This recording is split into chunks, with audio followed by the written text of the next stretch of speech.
get ready with me while I tell you my birth story. When I was 36 weeks, I've been having like a lot of cramping, but when I was 37 weeks, that's when the cramping got really bad. And when they checked my cervix when I was 37 weeks, they said I was 1 centimeter dilated. But my cramps got like really bad where I had to go in the emergency room, but I was still at 1 centimeter dilated. And they've been getting worse for the past 2 weeks, honestly. And then like every time I wanted to like go to the hospital, I changed my mind because I was always stuck at 1 centimeter. I went to the delivery and labor room twice, and they said I was still stuck at 1 centimeter, wasn't progressing. So for a second, I did thought I had to like be induced, but that's not what happened. And then July the 13th, that's when my crampings got so bad I could not sleep at all throughout the night. It mainly been not like that, but it got bad that Sunday. So like they were 5 minutes apart, so me and my grandma decided to go to the hospital. We went to the hospital at 7:30 in the morning.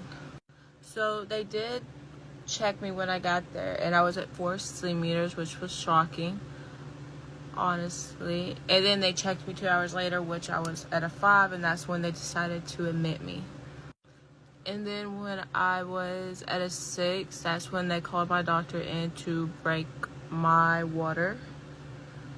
So they did that, which it did not hurt at all. I don't know why people say it hurt. And then that's when my contractions started picking up, and that's when I started having back pain because I was having back labor.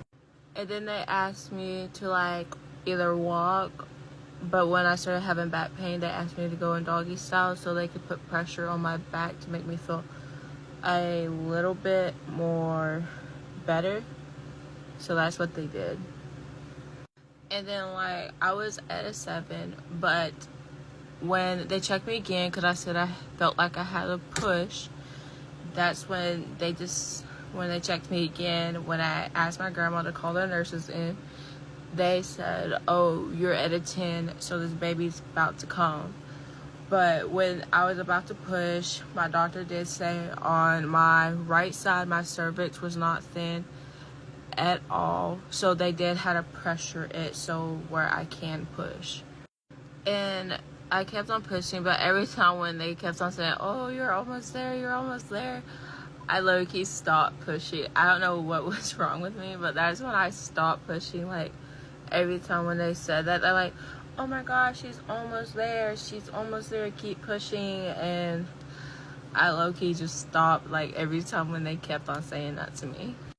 And then she did came out, and she was 6 pounds and 8 ounces and 18 and 5 inches long, which was shocking because I low-key thought she'd probably be like a little bit longer or weigh a little bit more, but no, she was 6 pounds. The time that she arrived was 2:51 p.m. in the afternoon, so I was in active labor for 7 hours, which was good for someone who was actually their first time giving birth, which was shocking because I thought I would be there a little bit longer, but obviously I was not. But I didn't get discharged until July the 16th because they still had to run some more tests on her, mainly her jaundice because of her skin being a little bit yellow when she came out. That, and when they did the test thing to check if she did have jaundice, came back as a 10 as well.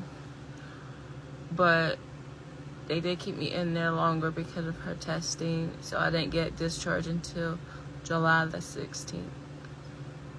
But I am very happy to be home with my beautiful daughter, and I'm glad that she is a healthy baby girl and that me and her both are healthy and fine. But that is my birth story. I'm happy with all the nurses who took care of me and my daughter. because everyone was really sweet and kind. I'm mainly happy that she was born with hair, because if I had heartburn throughout my pregnancy for no reason and she came up with nothing but hair and nothing hair on her head, I would have been mad at myself. I would have been mad at them heartburns too. But I'm happy that she came out with some hair, even though her hair is going to be brown. It's not black, it is brown. But that is my birth story, but I hope all of y'all have a wonderful and blessed day.